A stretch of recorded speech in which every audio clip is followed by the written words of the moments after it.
ভয়ানক একটা ভূতের গল্প। যাদের হার্ট দুর্বল আছে তার এই ভিডিওটি দেখবেন না। তো চলুন গল্প শুরু করি।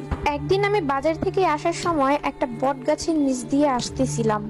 হঠাৎই দেখতে পেলাম বট গাছে একটা কালা ভূত নাচতেছে, আর তার হাতে ইয়া বড় একটা কলা ছোলাচ্ছে আর খাচ্ছে, আর গান গাইতেছে আমার দিকে তাকিয়ে তাকিয়ে। আমি কি এতই রাক্ষস নাকি যে কলা খাবো? আমি তাকে দেখে অবাক হলাম। হঠাৎ করে নিচে নেমে সে আমার সামনে নাচতে থাকলো। তারপর নাচতে নাচতে তাদের বাড়িতে আমাকে নিয়ে গেল। 3 তলা বাড়ি। আমাকে 2 তলায় বসিয়ে ইয়া ভরে একটা তরমুজ খেতে দিল। তরমুজ খেতে খেতে হঠাৎই মনে পড়লো যে আরে আমি তো ভূতের বাড়িতে এসে পড়েছি।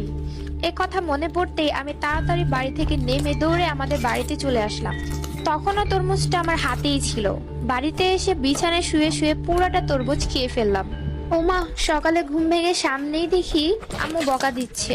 কিছুই বুঝলাম না। ভালো করে খেয়াল করে দেখলাম আমার পাশের কোল বালিশের অর্ধেক মাথা নাই। আমি তো ভয় পেয়ে গেলাম। এরপর ভিতর